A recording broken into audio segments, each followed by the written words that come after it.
All right, everybody, welcome to the Otherppl Show, a weekly podcast featuring in-depth conversations with today's leading writers. It is a books and culture show.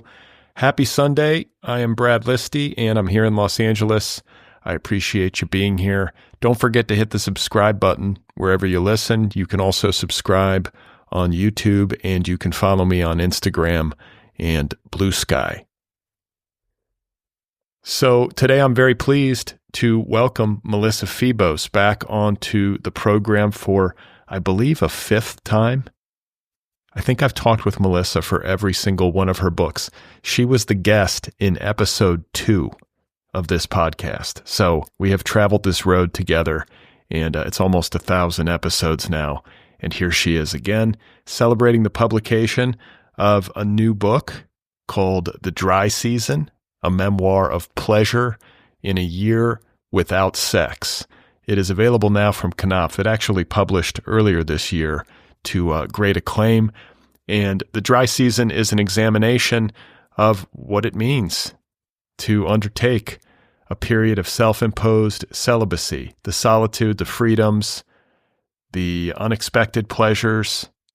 It's also a book that weaves into the narrative social and cultural history, and there's some great writing about feminist heroes of yore who also explored this path.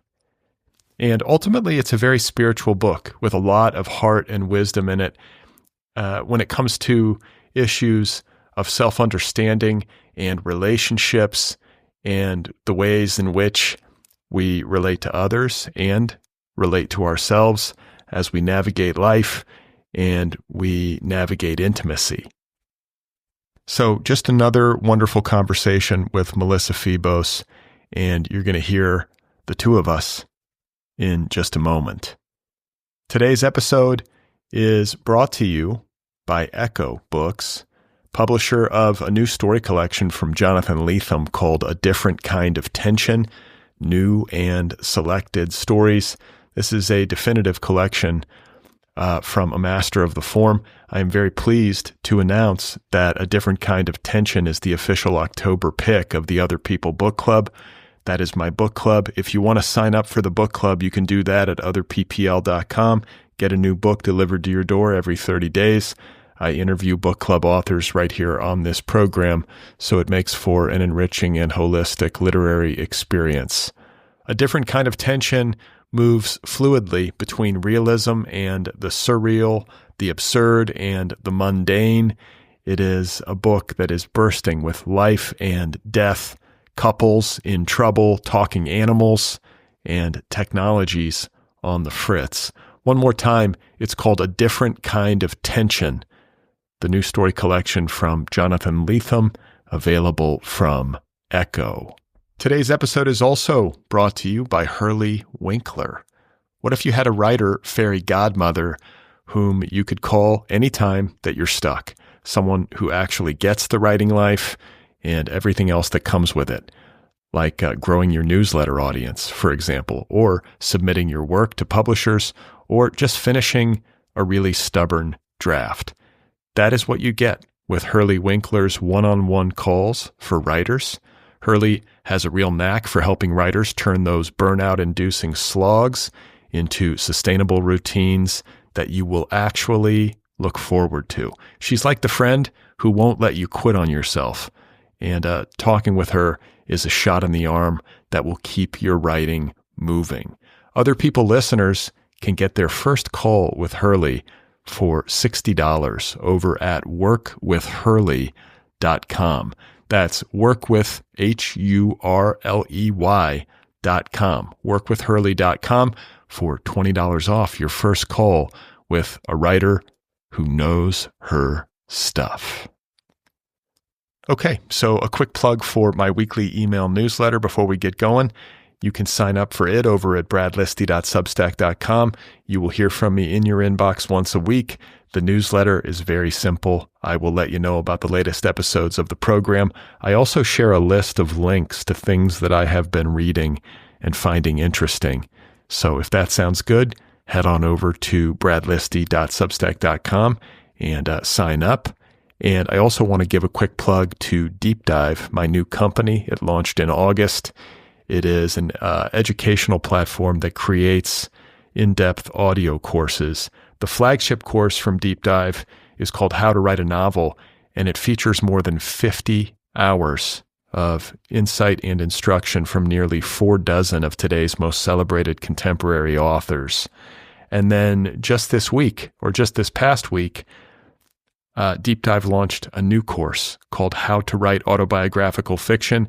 It is an 8-hour intensive course taught by Hannah Pittard, the critically acclaimed and award-winning author of several novels, most recently a superb work of autofiction called If You Love It, Let It Kill You. So How to Write Autobiographical Fiction with Hannah Pittard is what it says it is. It's all about how to make literature from the stuff of your life. Hannah, I should add, is joined in this course by instructor Michael Wheaton.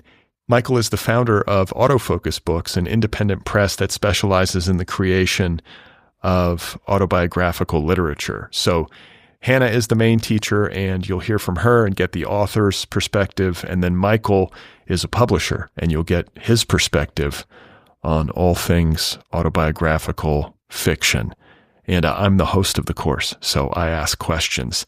That course is available now at 25% off, a special launch price. If you want to check it out, just go to www.deepdive.audio. All right, so my guest once again is Melissa Febos. Her new book is called The Dry Season, a memoir of pleasure in a year without sex. It is available from Knopf. Melissa Febos is the national best-selling author of several books, including Girlhood, which won the National Book Critics Circle Award in Criticism, and Bodywork, The Radical Power of Personal Narrative. That is a craft book about writing.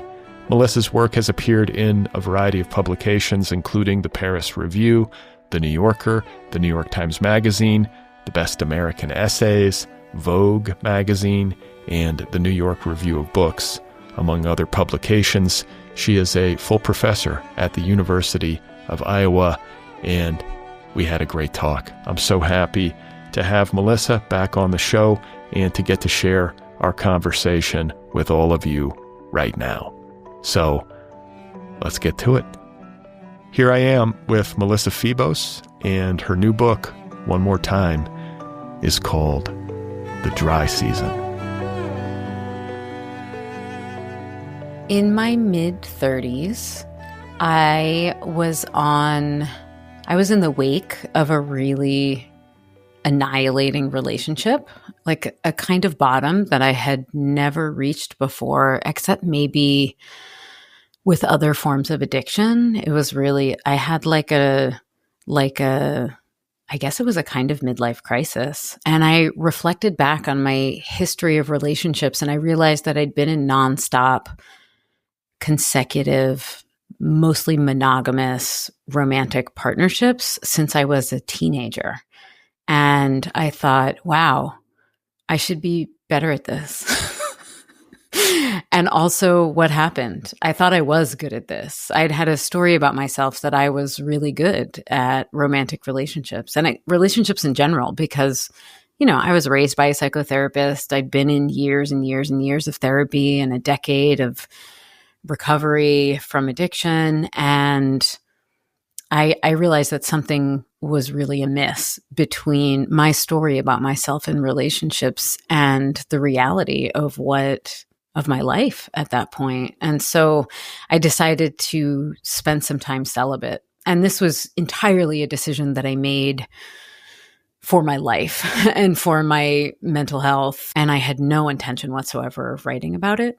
And that I began with 3 months, and it ended up being a year, an enormously transformative year, at the end of which I still had no intention of writing about it. And it wasn't until many years later that it occurred to me that my understanding of that time might be better served by writing something long about it, which horrified me at first, of course, like all of my books do when they occur to me. Okay. Yeah. Because that was a question that I had as I was reading, is that especially for somebody who writes autobiographical work and kind of writes from the inside out as you do, I have to believe, or I imagine at least, that you might have thought to yourself, like, oh, this is a book, like my year of celibacy. Like I can see the structure. And I was also sort of admiringly thinking about that as I was reading. I was like, oh, this is a really good shape for a book. Thank Yeah. you. I'm a big admirer of like when a writer lands on like a conceit or I call it a vessel that really feels like it has this great structural integrity, and this one does. Oh, I am too. And thank you. That's an enormous compliment. Although I will say it was more like I started writing it, and when I realized it had legs and I got that booky feeling where it was like, oh, this is not going, the vessel of the essay is not going to be big enough to contain this. It was less like the way you said it was, oh, this is a book. And it was more like, oh, this is a book. Okay. No, I want to talk about this because there is a line from, I believe, an interview that you did. I was prepping for the conversation and I was reading it.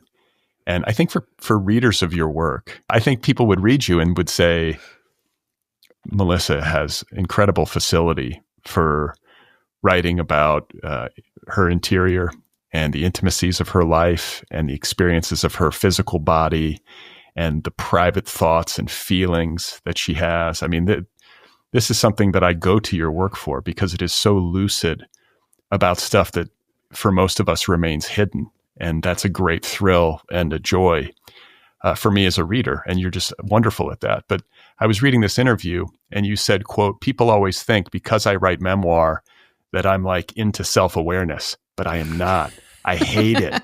There's a huge part of me that just wants to sit and watch TV and eat candy and smoke cigarettes and like never have an intimate conversation and never have a feeling. Let's not look down there, end quote. So I'll let you hold forth now on your, because this is counterintuitive, but I guess it makes a certain sense. Yeah, it's sort of analogous to the way that folks tend to assume that memoirists are into being seen, or we're sort of inherent oversharers, like, oh, look at me. Do you want to read my diary? When actually memoirists are, generalizing, some of the most secretive people I have ever met. I am a very, very secretive person, and I always have been. Very dissociative, very avoidant, very secretive. But I think in whatever direction our sort of creator-given instincts tilt us, especially if it is in an extreme direction, as mine are, if we want to survive, whether that means literally or spiritually or psychically or socially or professionally, however you want to define it, we have to develop a set of life practices, a lifestyle basically, that evens out that extremity, right? And so for me, because I am avoidant, secretive, dissociative, and because my instincts are so extreme, I figured out as a pretty young person that in order to survive, and for me, I mean that physically, like I literally would be dead if I had not figured out a lifestyle that would balance my extreme instincts, I have to develop a way of living that is comfortable in confrontation, that is comfortable feeling things, and that is capable of being seen. And for me, one of the most primary sort of mechanisms of that lifestyle is my work, right? It is how I come to confront and see myself. And it is also one of the ways that I come to sort of face and be seen by other people. And it's taught me really how to do that in my relationships in life, because on the page, it's still done in relative privacy, which is what makes it possible. Yeah, I feel like you can't hide from yourself if you sit down to write a work of autobiography in whatever form, whether it's memoir or lyric essay or autofiction even. Mm-hmm. At some point, if you're doing the work in good faith, you're going to come into confrontation with the ways in which you're either lying to yourself or avoiding the real thing, or both. Like that's been my experience. Mm-hmm. And I feel like it can be an incredible education. It's also humbling, but I think that's good.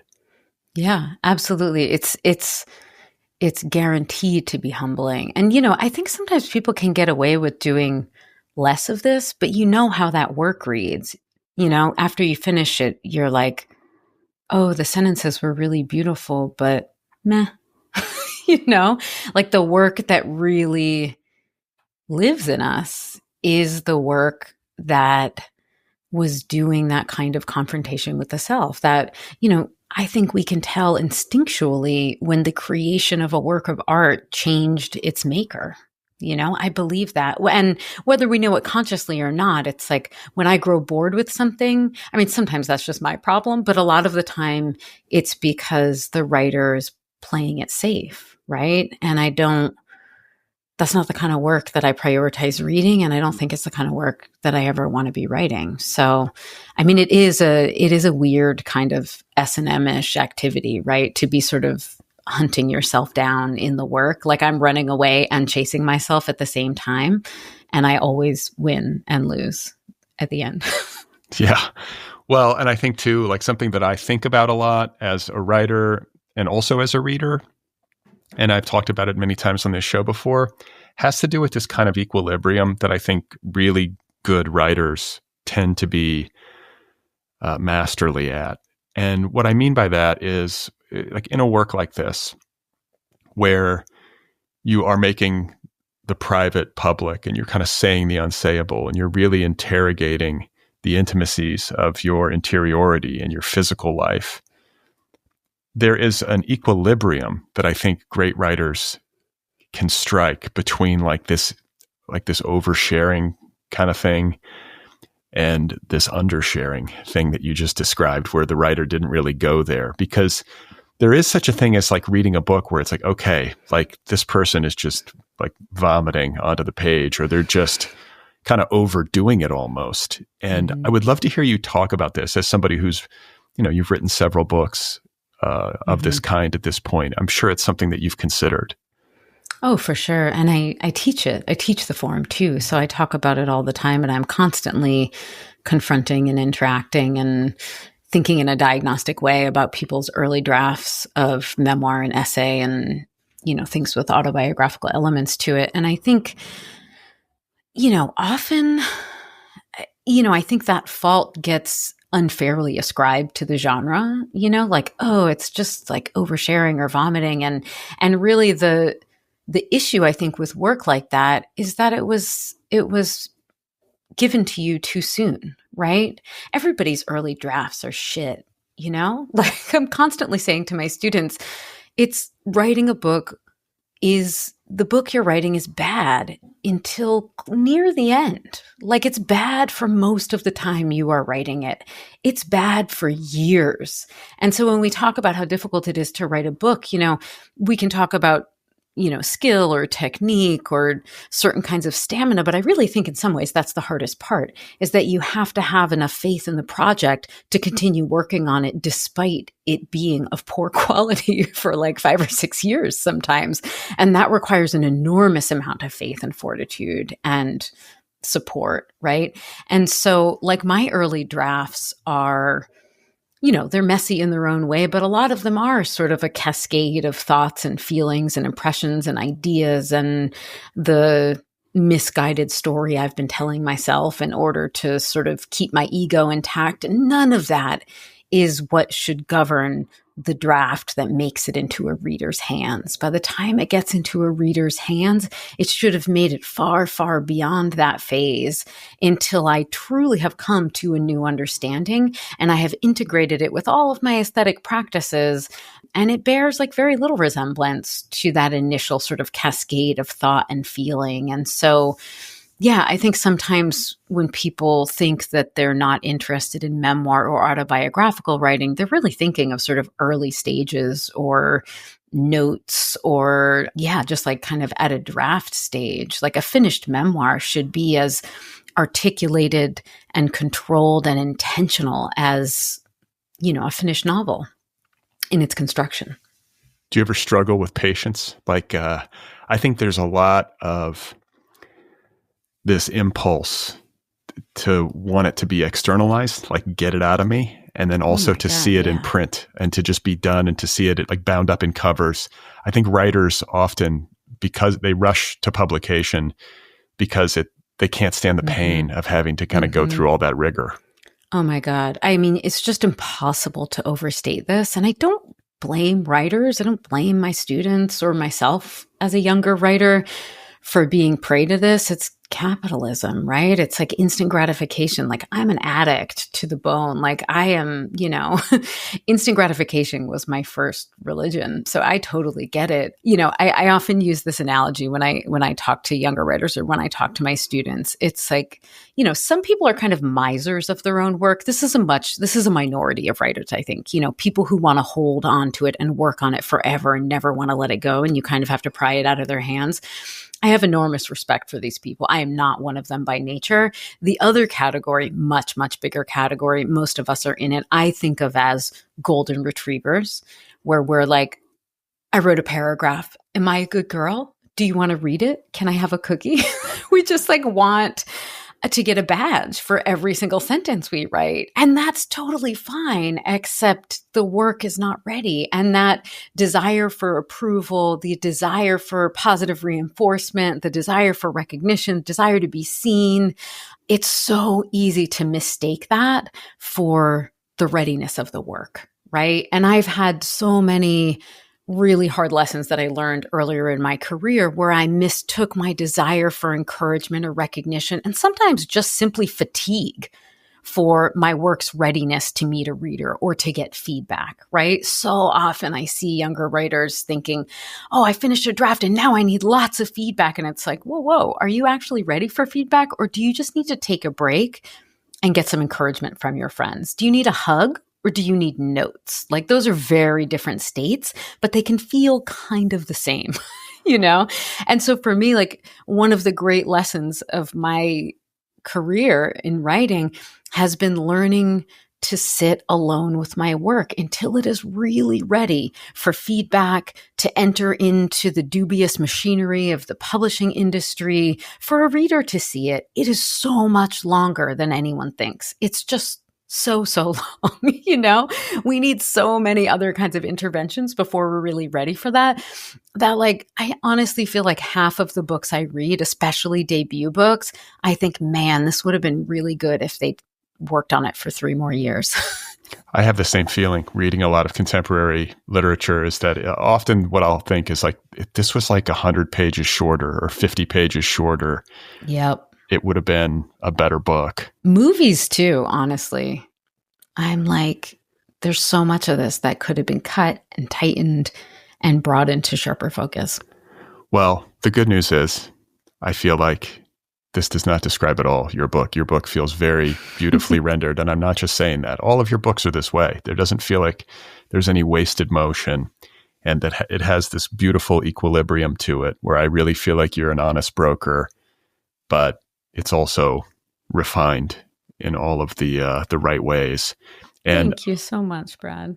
I want to take us back to sort of, near the point of genesis for this book in terms of your life circumstances. And I'm going to read you again. This is kind of a running trope on my show where I have all these things written down, but I always forget to attribute them. So this is either from your book or it's from an interview that you did. Hopefully I'll know. Yeah. Maybe you'll know. Probably not though. Maybe, but you say, most of me didn't want to change and didn't want to be alone and was very happy with the incredibly limited cycle of seduction and flirtation, having a secure sort of partnership for a while and then blowing it up and starting all over. It's exhausting and thrilling and horrible, but it's predictable. I could have just done that for my whole life. A lot of people do. Mm-hmm. So here's what I thought. I mean, I was kind of joking to myself as I was reading this book. I was like, this is called The Dry Season. Like this kind of happened to me like unintentionally in my 20s for like a year and a half. Mm-hmm. I didn't even have to try. I just, and then I was thinking like, oh, you could, there are guys you could just write a book called like The Dry Life, but that was one of my great concerns. That was part of why when I realized this was a book, I was like, oh shit. Like people are going to be so annoyed at me, Anyway, we can circle back to that later. I mean, not to be crude, but like you were good at Mm-hmm. like getting action, like seducing. Like this is something that you had kind of perfected. And you do a great job of interrogating this on the page. And it in ways that made a lot of sense to me. And I think in ways that I've actually thought about, like more broadly speaking, like not in the context of you, but in the context of just life in general, Mm-hmm. because you have a history in your professional life of doing sex work in your early adulthood. Mm-hmm. And then you also waited tables, and now you Mm-hmm. teach. Mm-hmm. And you draw a really great line through all of those different types of work in terms of what they had taught you, or maybe I guess in the context of teaching, continue to teach you about seduction. And I don't necessarily mean sexual seduction. Mm-hmm. I just mean like the kind of getting Mm-hmm. something from someone, you know, like Mm-hmm. when you're waiting tables, you want a tip. Mm-hmm. When you're doing sex work, you want, I guess, the guy to pay you at the end. Mm-hmm. And then teaching, you want the students' attention and Mm-hmm. interest, and maybe like a little bit of adulation, just a little bit, you know, but that's kind of the dance that you're doing. And I just love to hear you talk a bit more about that, because I think this is what drove these long years of serial monogamy, is that it kind of Mm-hmm. came easily to you. And I also Mm-hmm. want to say, if I may, like, very beautiful, like you're an attractive human being. And so that's part of it. And I know it's hard to like hear that, but like, come on, like you kind of know you have this, you know, this beauty, and you probably got a lot of attention and continue to get a lot of attention from people in this way. And you've had to like learn how to navigate that. But can you just talk about seduction? Mm-hmm. Happy to. Yeah, I think, you know, the root of it goes back to actually a kind of necessity, I think. You know, I was a kid who was, I felt, sort of preternaturally aware of other people's desires and expectations and emotional states. Like I had a very, very finely tuned antennae for that. And some of that was just straight up sort of codependence. Some of it was being raised a girl. You know, there's always like a cocktail of factors that make us who we are. But for all of those reasons, I was a young person who was very, very attuned to what other people wanted from me and felt an intense pressure, this kind of urgency to give them what they wanted, to become what they wanted, to sort of serve those expectations or needs or desires or interests. And so I started honing this skill really, really young. You know, I was a really good student in school. I was my friend's parents' favorite friend. Even when I was kind of a bad kid, the moms always liked me. You know what I mean? And some of this is just like being a successful member of society. And some of it is kind of like being a little con artist. You know, it's like all on the same kind of spectrum, right? And then when I hit adolescence, and my sort of the meaning of my body in society really transformed radically, I thought, oh, this is the primary application of this skill, right? Is to be lovable, be desirable, be attractive to other people. And, you know, I didn't come up with that on my own. I was prescribed it. I was told that this was the most valuable application. And it, sort of my greatest power in society was to sort of function in this way. And so I sort of moved through, you know, my early jobs in restaurants. I was a really good server, right? For those same reasons. And it did feel really powerful. And of course, there was kind of an underside to that where it felt disempowering, because I think in a society where, you know, women's sexuality and women's bodies and are not actually valued, but they are told that they're valued in a certain way, it's very, very disappointing to succeed at having this power and then to end up actually feeling quite disempowered. And I describe all of that in the book. So when I got older and I was, you know, I thought I was really kind of awake to all of those dynamics and the social and historical underpinnings of where they came from, but I was still playing it out over and over and over again in my romantic relationships. And it functioned not only as sort of seduction, but then once I was in the relationship, a committed relationship, I would sort of keep doing it, keep trying to please the person, keep trying to keep my partner happy in ways that sometimes obscured the truth of who I was or what I wanted. And so my experience of intimacy was really, really shaped by this behavior, you know? And in some ways, I think a description of the book or of one of the movements of the book is sort of becoming truly aware of the function of that dynamic in my life and confronting like, okay, so I have this skill set. I can sort of command attention in a certain kind of way. What is the most ethical and true application of that? What is the most honest, the most useful application of that, right? And in some ways I come to teaching and writing, which are both different forms of performance, very different, right? But where I can command attention to communicate something so true that it feels like an expression of the core of my being, like truer than I could ever sort of be in a more casual setting, right? How do I distill the truest thing about me and communicate it to someone and command their attention long enough to transmit that, right? And in that practice, I'm getting into a kind of spiritual element, which is also like a really big part of the book. Totally. Yeah. No, that's the one I missed. Like making books, like writing a book is an act of seduction, and good writers are great seducers, right? They draw you in, but then there's this service aspect to the equation. I think that's a really important point, because sometimes as a writer, I think I might bristle. I might think to myself, like, I don't want to be trying to seduce people and sort of charm them and get them to like me. But you have to do a little bit of that, and then you have to like serve the reader. And I think there are so many different ways to calibrate it, right? Like there's a difference between seducing someone under false pretenses, right? Like when I was younger, I used to try to shapeshift into what I thought other people wanted me to be. And I don't do that anymore. Now it's like I marshal the essence that is true in me to the surface so I can shine it at people and be like, are you interested in this? And if they're not, that's fine, you know? But like as a teacher, like I'm a very energetic teacher. I almost never sit down. I'm like kind of hopping around the classroom, and I mostly just teach things that I love and feel incredibly passionate about, you know? And so I am communicating something that is essential and true. So there isn't a lie to it, but there is a kind of manipulation where I am, you know, presenting it in a forceful way that isn't how I would, you know, speak in casual conversation, right? But it is authentic. And so, yeah, sometimes I feel that way too. Like I don't want to be alluring in a way that sort of misdirects where I am leading the reader. I want them to know where they're going the whole time. I want it to be utterly consensual, right?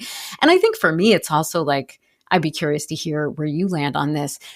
I generally try to write the kind of books that I want to read. And I don't necessarily mean memoir, but I like my ideal book, and I actually read more novels than anything else.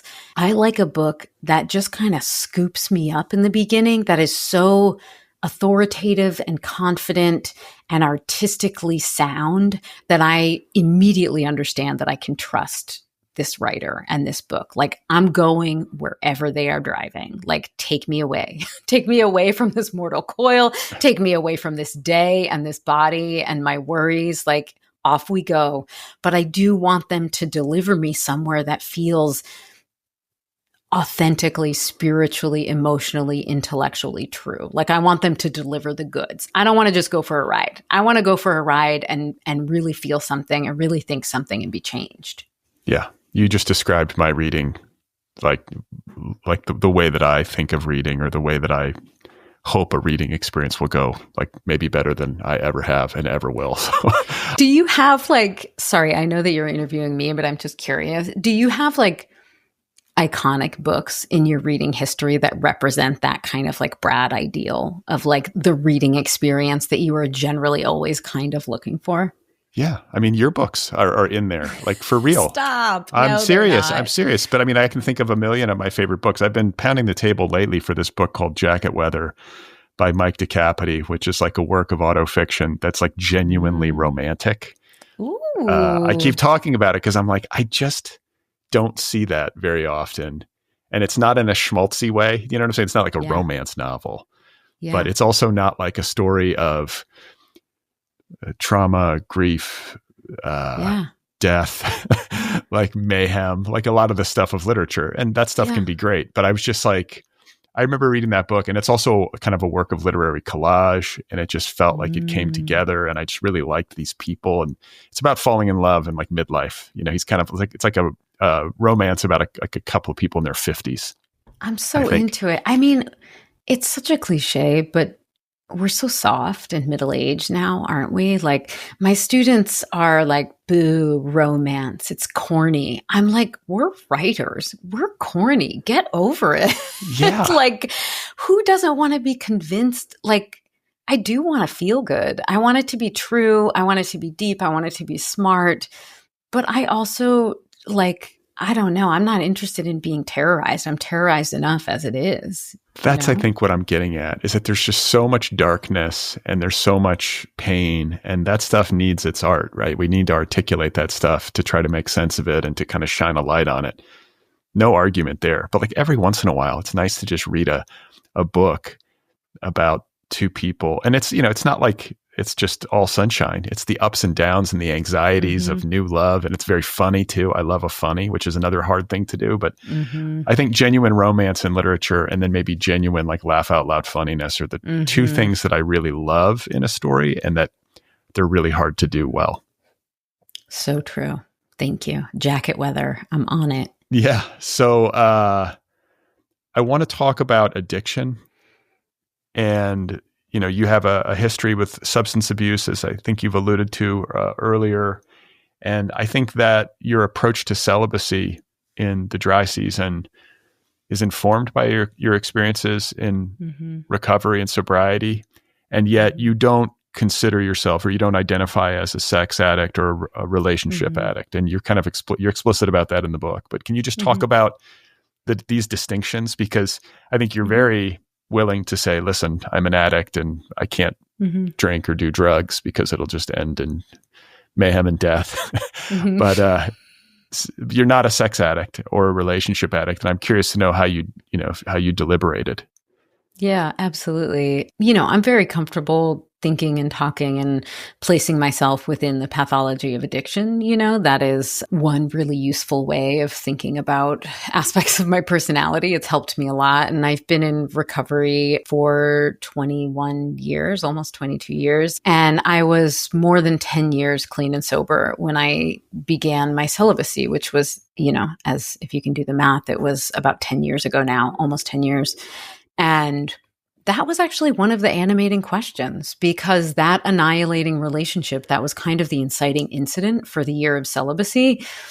That was definitely an addictive relationship. Absolutely. Like, that relationship plugged right into that part of my brain. And I behaved in ways that were, in many ways, not just analogous, but identical to how I behaved as an addict, which you can imagine was incredibly disconcerting at 10 years sober, to see myself losing friends and crashing my car and telling lies and my health suffering. I mean, it was incredibly painful and incredibly destructive. And I knew that that had been an experience of addiction, but I really wasn't sure about the rest of my love and sex history. Like, there were definitely compulsive elements to it, but I was open to the idea of sort of self-diagnosing.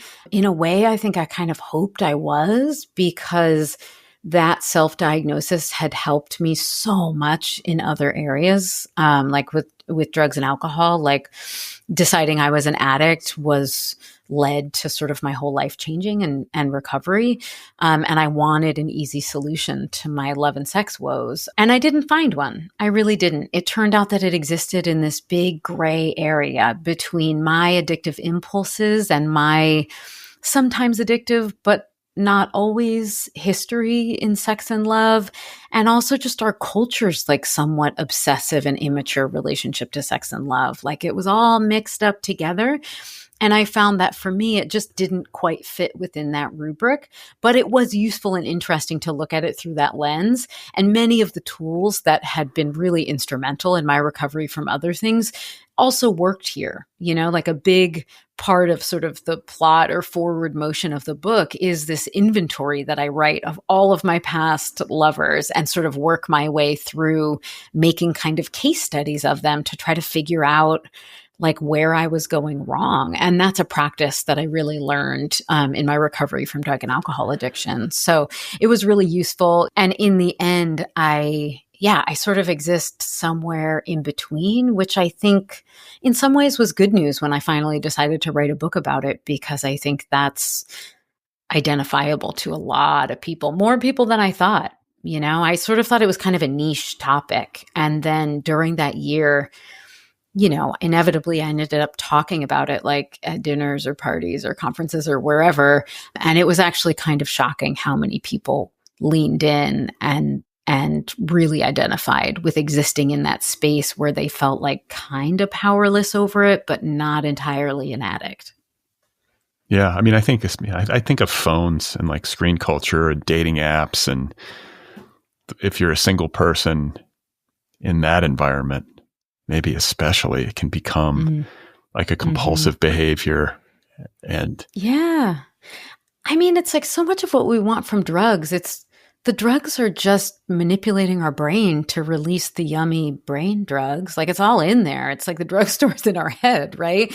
And so like you could take an ecstasy pill or you could go successfully seduce someone. It really induces like almost the same feeling, or it did for me, you know? And so I think, oh, like I have this behavior or this series of behaviors that makes me feel the same way that drugs used to make me feel. Like, why would I not pursue that? You know, it's especially when there's this incredibly overwhelming and pervasive narrative about how I should be pursuing it. Like every single song on the radio is singing about it. All of the movies and TV shows are about people pursuing this feeling or this kind of intimacy. And so I feel totally ratified in my incessant pursuit of it. And it really wasn't until I was like, wow, there's some really ugly consequences happening. Maybe this isn't as wonderful of a project as I always thought it was. Yeah, you know, I think about sobriety and 12-step programs and the way in which people in recovery are encouraged to forge some kind of relationship or to articulate some kind of relationship for themselves with a higher power. It could kind of be anything. Doesn't have to be like a traditional, like Judeo-Christian God. It could be other religions. It could be just kind of a nebulous, as I understand it, it could be just like a nebulous, like higher power, like something, like some force out there that's bigger that we just don't understand, you know? So there's a lot of wiggle room. But I think that the destructive behaviors that people get involved with when it comes to substance have some relationship to a desire that I think is innate in human beings to be connected to one another, but maybe also to the larger universe.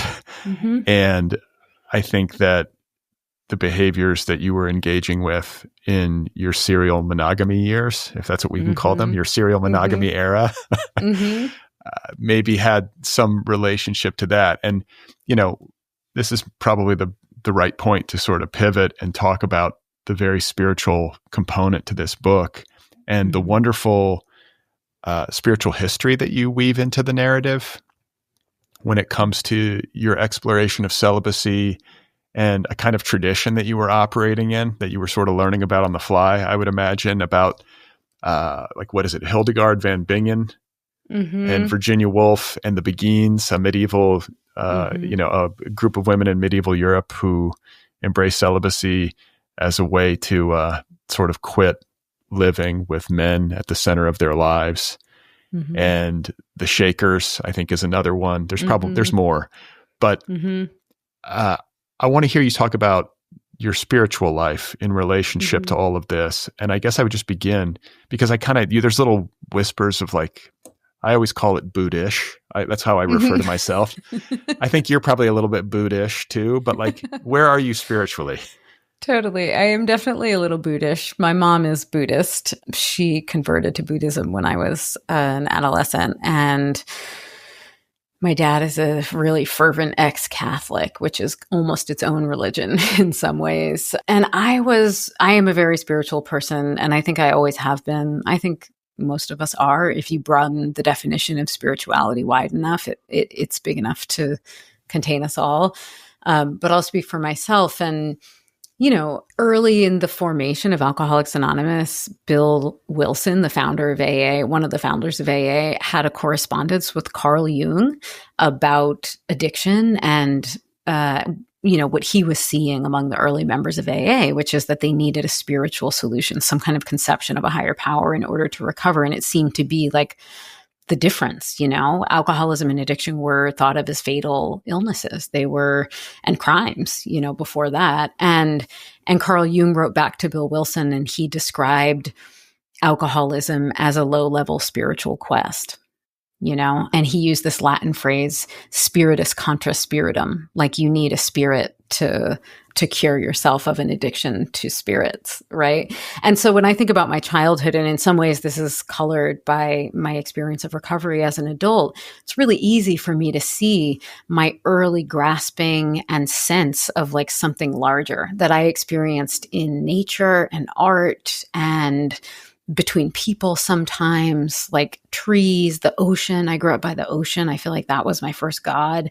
And the ways that I sort of substituted those higher powers for easier shortcuts, right? For seduction, for food, for drugs and alcohol, for achievement, right? And all of the things that there are 12-step programs for now.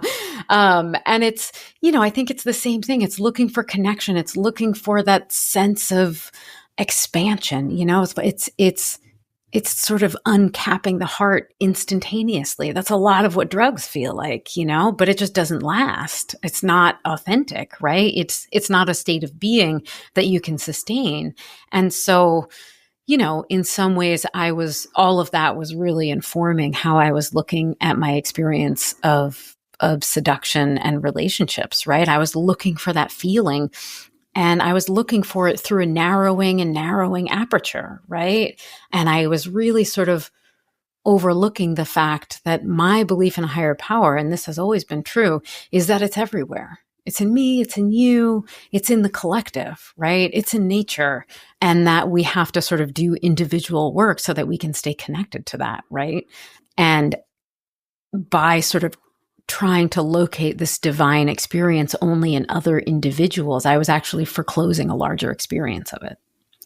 Yeah, and I think there's if we're going to continue this parallel between substance and romance and the ways in which we're kind of pursuing happiness and trying to avoid suffering.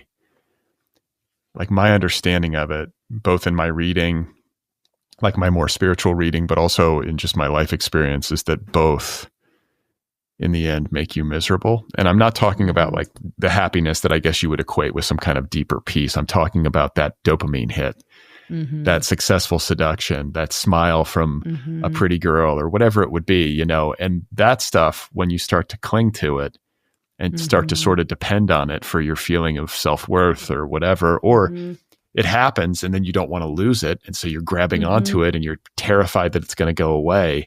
Like that kind of happiness makes you miserable.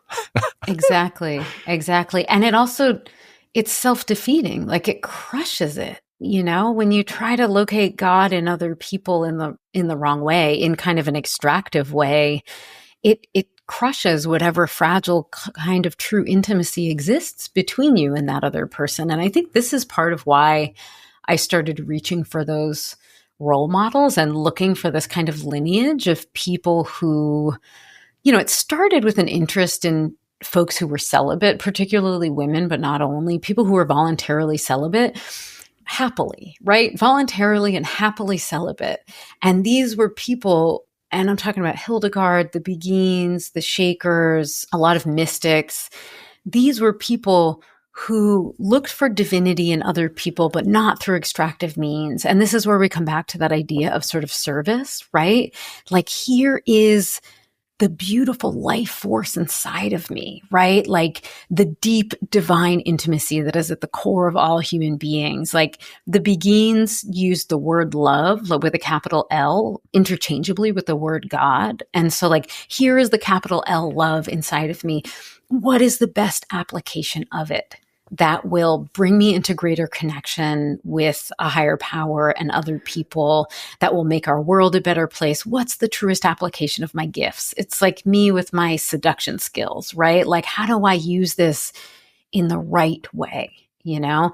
And like the Beguines were celibate and they lived sort of collectively and they worshiped and they wrote poetry, they wrote autobiographies, they served as kind of like social workers in their communities. They performed last rites, they were nurses and teachers, and they took in orphans, and they taught people literacy and to interpret spiritual texts for themselves so that they weren't dependent on sort of the men of the church interpreting spiritual texts for them.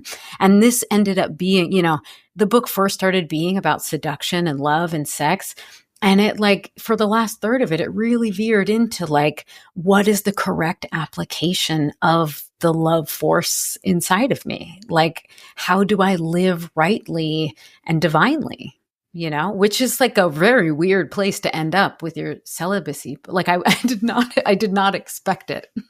Yeah. But I mean, it's an intelligent place to end up. And I think that this historical understanding that you develop over the course of the book really left me with a great deal of affection and admiration for these women of yore, who in many cases, maybe even all cases, were living in a patriarchal society that was probably even more toxic than the one we live in now, which is saying way more toxic. Yeah. So they were very cunning in a way that I admire, because they extracted themselves from that system while still living within it. Yeah. And ended up cultivating incredibly rich, creative lives, and they're very useful lives, especially in the context of what was possible for women in that time. So these are very bright women.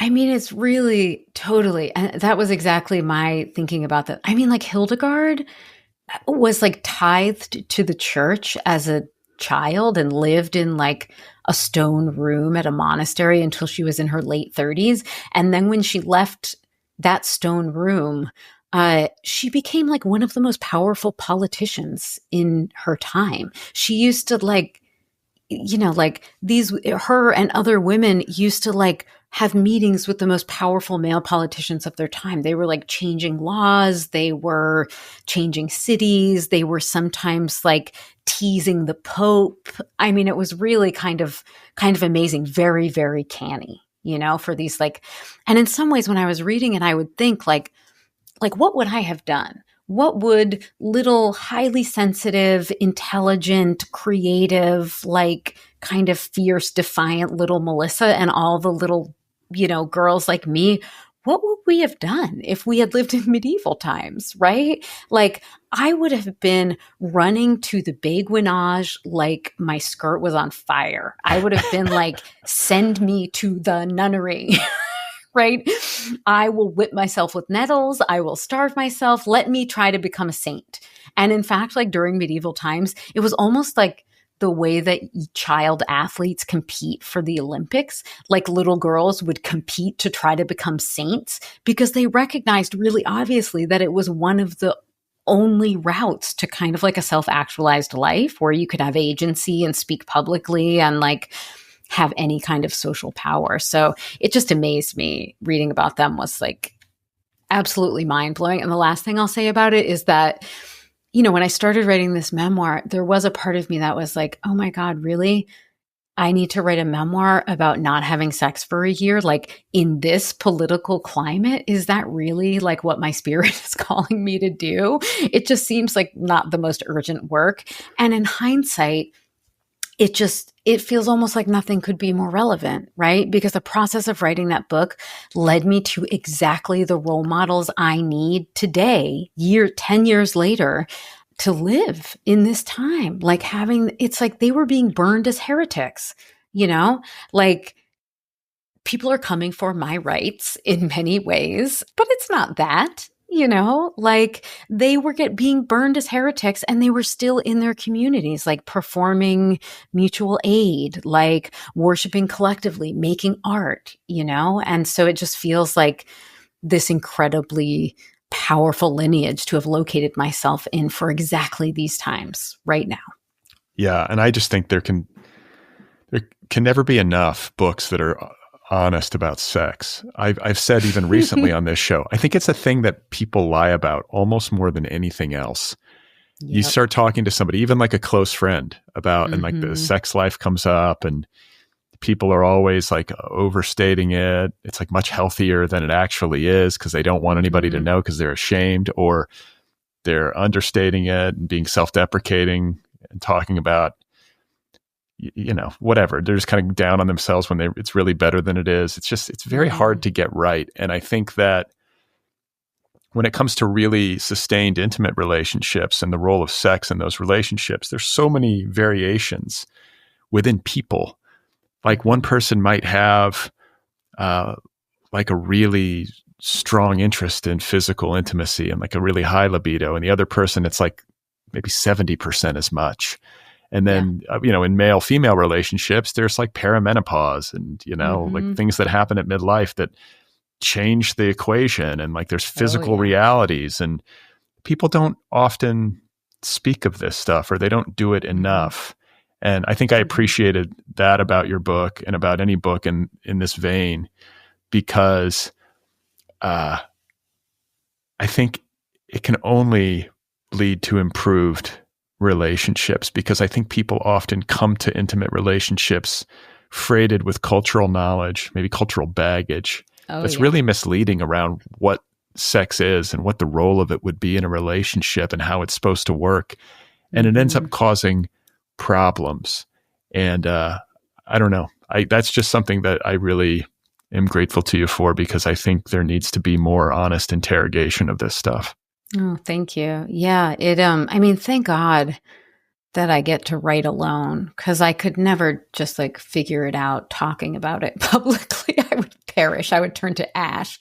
But it really, in many ways, like what you just described very much describes sort of my process of writing this book. And in fact, like the process of years, the 10 years that have followed since I had the experience of being celibate, like the trick of writing a memoir is that like, ostensibly, I'm writing about this year that was like most of 1996, 2016. But I am actually infusing that book with all of the things that I learned since then. Like I understand the meaning of that year because of all the things I learned in the 10 years that followed, some of which I was married for, And so in some ways, the deepest lessons of that year came after I was married, because I had sort of this blueprint of having really explored and really performed a kind of autopsy on my own cultural baggage around sex. And then I was like in this relationship with someone who was like, really, really able to work with me on it, because, coming to see your baggage, unfortunately, doesn't mean that it goes away, right?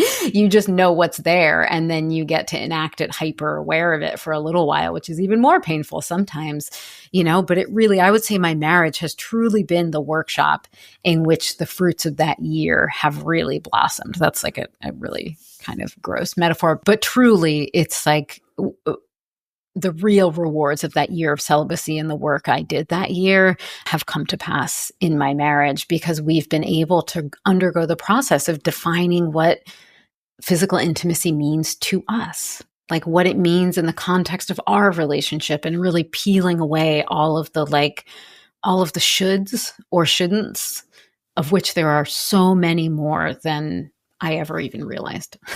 Yeah. And just to like tie back to this like spiritual question at the heart of your book, like there's something that I've never forgotten. I should say, I haven't forgotten the phrase. I might be misattributing it, but I think it's the Quakers who call marriage the little church. Oh. And I always like that expression because I feel like marriage is really humbling. Like an intimate relationship over time is bound to humble you. and reveal you to yourself. I guess if you let it. I mean, some people might resist that process to the point where things rupture or just like it's just dysfunctional. But like if you're in good faith and you're trying, that's been my experience anyway, where you're like, wow, all right, I can't hide. And here I am in this thing. And we gotta figure this out. And I've got to figure myself out. And we've got to try to have an understanding like of each other, like across this weird like gap that always exists between people, like this unknowability, right? And I don't know. I just like the little church. Like that to me feels like the closest accurate description of what marriage, maybe when it's like functioning well or in the direction that it's supposed to be functioning. That's a nice way of putting it. Totally. Well, if you think of like a well-functioning church, it's where you are making spiritual connection, showing up for community, building intimacies, like you just have to show up every week again and again and again and again. And it changes over time, right? And things are lost and things are gained, but like that spiritual connection deepens over time, but it requires an enormous amount of really consistent tending, right? And humility, a huge amount of humility, and patience. I mean, marriage is like, it's like the best book I've ever written that no one will ever see. You know what I mean? Like working consistently at something that is really, really much harder than you thought it would be, but so incredibly rewarding and deep. It is really, it's the little church and it's also the little school. I would never have asked myself to grow as much as I have needed to grow to be in a happy marriage. And I'm so glad that it demanded that work of me. Yeah, it's work worth doing, especially if you're with somebody who's like a good fit and who's like operating in kind, if you're both trying, that's the equation. But I want to talk to you about a prior relationship that you depict in the book. It's kind of a pivotal point, like a pivotal scene in the book. And of course it happens at AWP, right? But in a story of kind of self-enforced celibacy and in a story of a woman who is trying to reckon with her patterns and relationships and her serial monogamy and maybe some of the things like the kind of thoughts and behaviors that aren't serving you well. You write of this experience that you had where you were with someone who was kind of an interest, but maybe had never really been consummated. I think I'm remembering this correctly. And then you get into one of these situations, which I think is very common, where somebody's drunk. In this case, it wasn't you because you're sober, but this person was drunk and was interested in hooking up. And you're kind of interested in them, but you're celibate. And so you're trying to kind of navigate the tension between those two things. And there's like this, stay, come to my room, let's stay and hang out and hook up. And you had to push back. And it was kind of I don't know, it was maybe a moment where you deviated from the pattern and it wasn't easy. Yeah. We just have a tendency as people to, I think in that situation, maybe, I don't want to gender this, but I do feel like women maybe more than men. Usually it's the man who's going, stay. and the woman's like, no. And then she's like, sometimes like this is a common experience. You talk about this in the book and I appreciated seeing it on the page, but like a lot of times people will just have sex to like placate the other person, to like not cause a fuss or to just shut the person up. There's a lot of different ways that it can go. It's not necessarily the ideal unfolding, but that's kind of what that moment and that scene were about, is you maybe facing that moment and trying to sort of not repeat the pattern. Yep, totally. That was an excruciating scene to live through. And it was also a pretty hard one to write, actually. It was pretty painful. And it's interesting because in my third book, Girlhood, I wrote an essay about going to a cuddle party, and it becomes a kind of detective story because I end up cuddling, and this is like in my late 30s, with a bunch of people I don't want to cuddle with. And I feel horrible afterwards. And I think to myself, like, why did this happen? And I go on this kind of journey through like a lot of different texts, but also my own history. And I find that I have been consenting to physical experiences that I don't really want or that I feel ambivalent about my whole life, whether it's like hugging a distant family member who I don't know or having sex with someone so that they will just relent, And I came up with a term for it, empty consent. And it was really interesting to sort of circle back in this book, which takes place temporally so much longer ago, where and discovering it and looking at it with this like the eye that we bring to our work that maybe we don't bring to the experience as we're living it. And I thought, oh yeah, this was like one of the first times that I chose a different path, that I didn't sort of capitulate in order to keep things nice or to please the other person or to not embarrass them or not hurt their feelings. And up until that point, in a lot of intimate circumstances, it was more important to not embarrass the other person than it was to be true to what my actual desires were. Like I had sex I didn't want to because I didn't want to hurt the other person's feelings. And that to me sounds insane.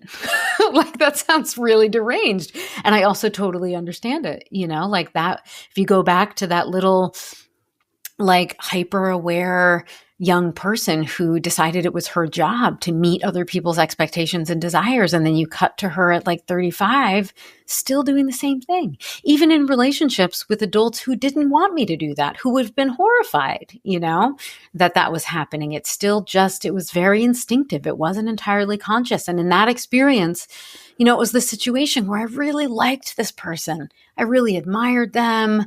I had thought that I was romantically interested in them. But one of the things that was revealed when I did this inventory was that sometimes I had like a friend crush on someone and I made the mistake of thinking it was a romantic crush. Like sometimes I just get a little crush at the beginning of a friendship and I don't want to have sex with them. But when I was younger, sometimes I would. And then I would be like, oh, this doesn't feel right, And then I would be in a tricky situation because I didn't want to hurt their feelings. I felt I had misled them. And sometimes I would just keep it going for a little while until it was just like unbearable. And this situation, I really didn't want to. I didn't want it to be sexual, but I still wanted them to like me. I still wanted to hang out with them. And it felt so, so hard to say no and hold to it and walk out of that room. And, things were not great between me and that person for a few years after that, and part of that sort of narrative line in the book is me figuring out how to sort of navigate and attempt to repair that relationship, which ultimately I did. Well, there's another pivotal part of the book, like another epiphany. And it's, I guess it's a bit of a spoiler. So if somebody hasn't read and they really want to just, experience it all for themselves, you could pause. But there's this moment in the book where you're talking to, I think, a friend. How do you characterize it? It's like the spiritual advisor. I call them my spiritual director. Spiritual director. Mentor. Yeah. Mm-hmm. And this person kind of nudges you and says like, hey, you're using people. Mm-hmm. And yet I think when people who are serial monogamists and people pleasers and like, as you've been saying, like really finely attuned to the needs and desires of others, and you're trying to kind of keep people happy and get people to like you, all that golden retriever stuff, right? Mm-hmm. I don't think you or most of us would consider themselves to be using people in the process of serial monogamy or in the process of kind of burning through lots of intimate relationships.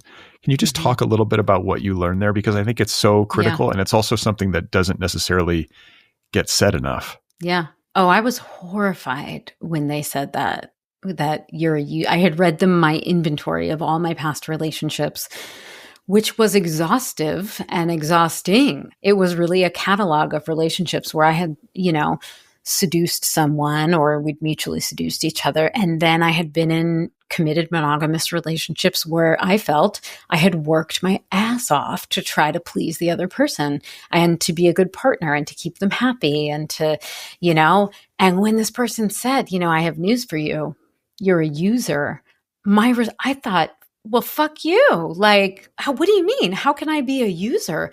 I have been working so hard. Like, would I be this tired if I was a user? And now, of course, with some distance, I can think, well, there are fascists out there who are working really, really hard right now. Like just because you're working hard, just because you're tired doesn't mean you're doing good work. Right. And, and I said, what? Well, but I'm a people pleaser. And my friend said, I have news for you. People pleasing is people using. And I was like, oh, fuck. The bottom just kind of dropped out on me then because I knew it was true. I knew it. I knew that I had been working incredibly hard to keep these other people happy because managing other people was how I felt safe.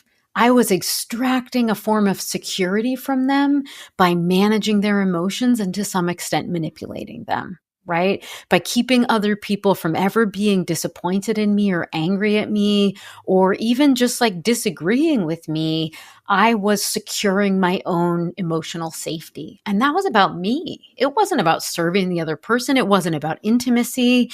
It was because it made me feel good. Just like seducing them had made me feel good. They were not acts of service. They were selfish acts. And that was, books have a lot of epiphanic moments in them. Life doesn't have a lot of epiphanic moments where it's like truly a moment where you're like, the scales fell from my eyes. But that actually was one for me where I thought, oh, wow. Well, it's a stunner too, because it's a flip. Like you really... Like I think I'm kind of the same way. Where it was like, I have a little bit of that, and I think I characterize that sort of behavior to myself as selfless. Like, oh, I'm trying to be attuned and help people and keep people happy and be like the guy who's got the right quip, or I don't know, or just like anticipate their needs. And it's like, actually, that can be a form of manipulation, and it's actually selfish. And when things get flipped like that, it can be a real shock, but a necessary shock. Yeah. And in a way, ultimately, it was a relief. At first, it felt profoundly offensive. And after that, it was a relief because my whole quest during that year, I had thought, what is going wrong? I am working so hard and I have ended up at this disastrous kind of nadir. Like, what is happening? And that was a very terrifying place to be because if I'm doing all the right things and I'm reaching this absolute trash point in my life, like if that's how life goes, that's like really, really sad if it's out of my power and I'm doing everything right. But in that moment, when this larger truth was revealed to me, I saw how much more agency I had. I thought, oh, I've been doing this, right? If I'm the culprit, that is something I can change. I've done it before. I know how to do it. I can do that differently. And so my relationship became much more active, right? I was no longer the hero. I was the culprit. So I needed to change my behavior. I needed to change myself. And so at that point, I knew I could set about doing that. Well, this is a beautiful book. And it's a book about abstinence. I think I read in maybe a review. It's a book about abstinence that's ultimately about pleasure. I think that's a nice way of putting it. I want to say something that I noticed, and this might be something that you did subconsciously, though I don't know. You're too savvy of a writer not to have probably clocked it or intended it. But there's a lot of beautiful writing about food in this book. But I get it in the absence of sex because there's a lot of different ways that celibacy affected you. Your happiness increased. It was also, I think you did characterize it as one of the most erotic years of your life. You had a lot more energy for your friends. You became, more creatively energetic and vital. And this was a bit of a surprise, like you were able, and it makes sense. Like you wouldn't be wasting all of this energy pursuing romantic relationships and then managing them, especially when they're not maybe fully healthy. And, you also maybe like enjoyed food more. I did. I totally enjoyed food. I mean, it really was like, I don't know. I think because my tastes had always been to some extent mediated by my relationships. Because if you're operating under this kind of model where the top priority is always sort of congruence or syncopation with another person, then I never really, as an adult, had access to my own tastes. Just like, what do I like? And when do I like it? And how much of it do I like? Because I was always like, oh, you want Thai? That works for me, you know? And when I was alone, I would be like, I'm hungry at 11 p.m. Like, what do I want? And I would be like, ooh, I want like yogurt and nuts and spicy pickles. Like, okay, I'm going to give it to myself, you know, like to really make a study of like, what do I want and how does it feel to give it to myself? I mean, it's kind of like hedonistic, but it was an incredible period of like self-learning and self-loving and also just getting to know myself in the absence of another person's influence, which I had never experienced as an adult, not since my teens.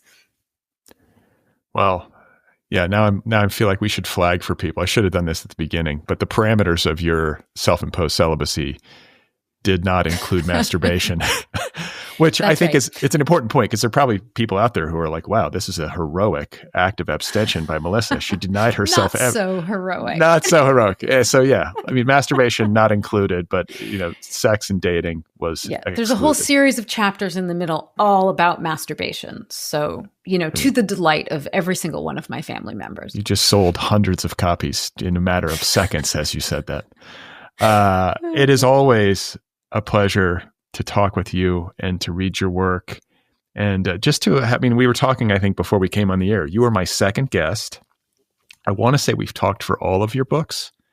We have. So we have traveled this road, and it's been wonderful to see all of the success that you've had over the years and to just watch you grow as a person. Oh, thank you, Brad. Likewise. I love talking to you. I remember the first conversation we ever had. And when I got off the phone, I had actually this kind of like wave of shame went over my body because I realized that I had been so comfortable talking to you that I hadn't been thinking at all about it being a recorded interview. And I said many things that I would not have said had I maintained my composure as an interview subject. And it always feels like that. I always just am excited to get to talk to my pal.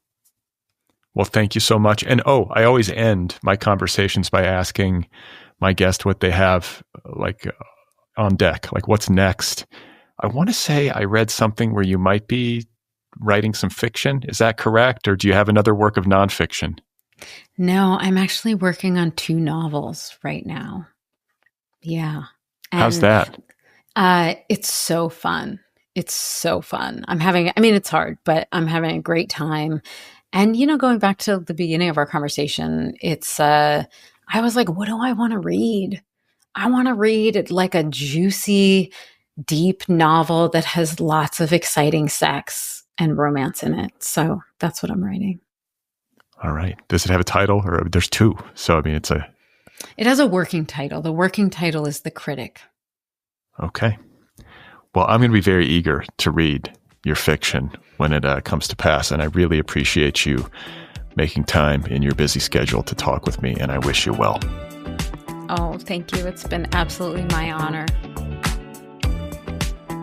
All right, everybody, there we have it. That was Melissa Febos talking with me about her memoir, The Dry Season. It is out there now from Knopf. It is superb. Get your hands on it. You can learn more about the book and about all of Melissa's work over at melissafebos.com, and you can follow her on Blue Sky and Instagram and I believe Facebook. One more time, the book is called The Dry Season, a memoir of pleasure in a year without sex. Available now wherever books are sold. Don't forget to subscribe to this podcast wherever you listen. Hit that subscribe button, and you can follow me on Instagram and Blue Sky. You can read my newsletter and subscribe over at bradlisti.substack.com. You can support this show at patreon.com/otherpplpod. Help me keep making these episodes and having these conversations.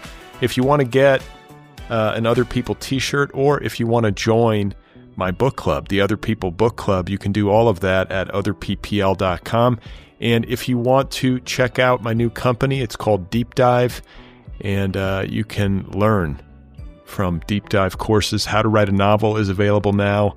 That's the big one. That's the flagship. More than 50 hours and almost 46 celebrated authors as instructors. And then most recently, this new intensive course called How to Write Autobiographical Fiction. That's an 8-hour course taught by Hannah Pittard and featuring Michael Wheaton, publisher of Autofocus Books. So check all of that out at www.deepdive.audio. Finally, if you have a minute and you want to do me a quick favor, please give this show a rating. Wherever you listen, rate it, review it at Spotify or Apple Podcasts or wherever you get your shows. It helps the show in the algorithm and it helps it find new listeners. All right, so that does it for today. I'll be back on Tuesday, or I should be back on Tuesday, I should say. I'm planning to be back on Tuesday with another author interview, and I'm not going to tell you who it is yet because I don't have it recorded yet. That's how things go here. That's how I'm operating. So it's TBD, fingers crossed that everything goes well, and I'll be back on Tuesday with that conversation.